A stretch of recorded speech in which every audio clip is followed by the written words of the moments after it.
Hello dear students, बहुत बहुत स्वागत है आपका हमारे चैनल एनसीईआरटी क्लासेज में।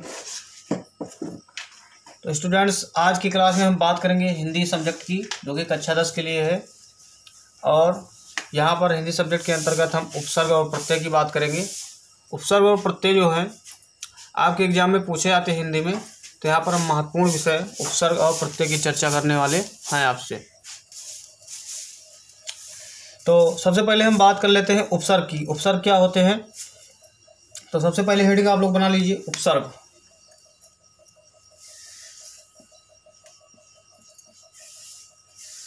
देखिए, जो उपसर्ग होता है वह दो शब्दों के मेल से मिलकर बना हुआ होता है। पहला होता है उप और धन सर्ग। उपसर्ग जो मिलकर बना होता है, दो शब्दों से मिलकर बनता है। पहला उप, दूसरा सर्ग। तो यहाँ पर जो उप का अर्थ है, तो यहाँ उप का जो अर्थ है, उप का अर्थ होता है समीप। समीप। और सर्ग का जो अर्थ होता है, सर्ग का अर्थ होता है सृष्टि करना।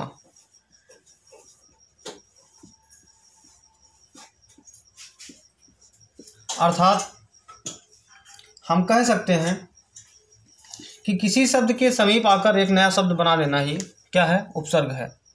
तो हम कह सकते हैं किसी शब्द के समीप, शब्द के समीप आकर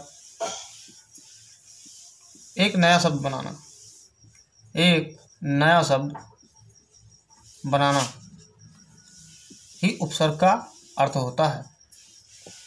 अब हम बात करेंगे उपसर्ग के परिभाषा की। इसकी परिभाषा क्या है, तो आप लोग नोट करते चलें साथ के साथ। बहुत ही महत्वपूर्ण वीडियो है। आपका उपसर्ग और प्रत्यय यहाँ से बिल्कुल पक्का हो जाएगा। इससे बाहर एग्जाम में क्वेश्चन नहीं जाएगा। चलिए देख लेते हैं। तो परिभाषा क्या है कि वह शब्दांश, वह शब्दांश यानी शब्दांश का मतलब क्या है? शब्द के अंश यानी शब्द के भाग, जो मूल शब्द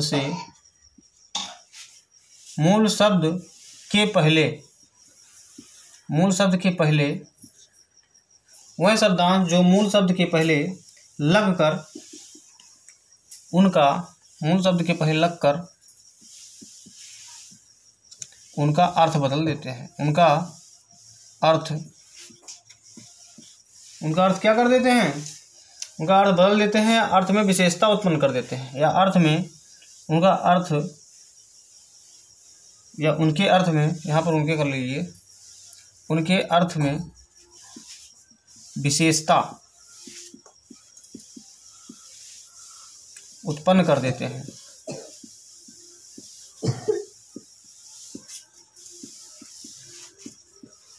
विशेषता उत्पन्न कर देते हैं अर्थात उनके मूल रूप में क्या कर देते हैं? परिवर्तन कर देते हैं। अर्थात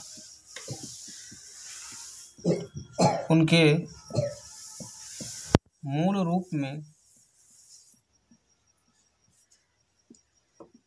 परिवर्तन कर देते हैं। मूल रूप में परिवर्तन कर देते हैं, उपसर्ग कहलाते हैं। उपसर्ग कहलाते हैं। यानी उपसर्ग कहाँ आता है? शब्द के पहले आता है। कहाँ आता है? शब्द के पहले।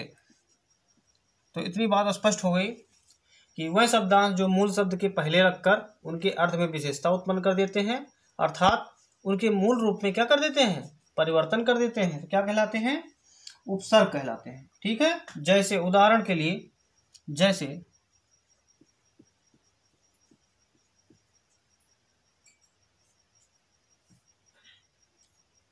जैसे हार जो शब्द है, हार नामक जो शब्द है, इसका अर्थ क्या होता है?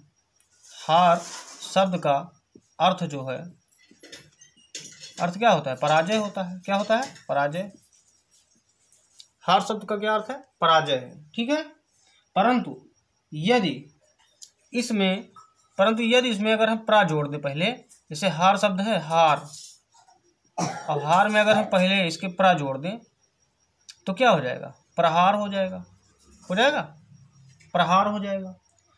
तो ये जो प्रहार है, अब इसका अर्थ बदल गया, क्योंकि यहाँ पर देखिए हार शब्द का अर्थ क्या था? पराजय था, लेकिन हमने प्रा अगर जोड़ दिया तो इसका जो बन के आया शब्द संधि के बाद जो शब्द बना हुआ बना प्रहार।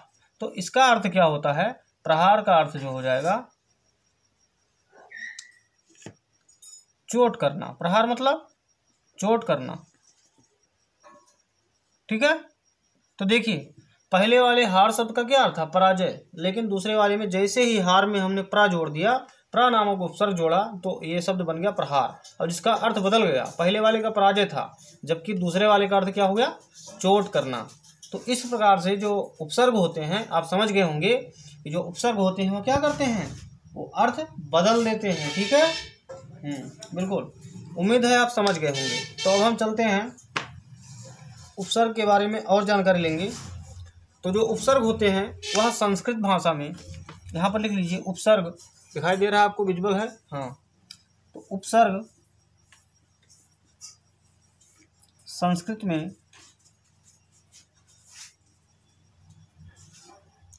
उपसर्ग संस्कृत में 22 होते हैं। कितने होते हैं? संस्कृत में 22 होते हैं, जबकि हिंदी भाषा में इनकी संख्या 10 होती है। कितनी होती है? हिंदी भाषा में जो इनकी संख्या बताई गई उपसर्गों की, हिंदी भाषा में 10।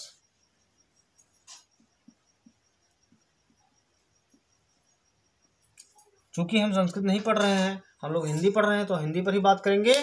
तो उपसर्ग की जो संख्या हिंदी में होती है वो कितनी होती है? 10 होती है। आप लोग अगर स्क्रीनशॉट लेना चाहते हैं स्क्रीनशॉट ले लीजिए, उसके बाद हम सीधा चलते हैं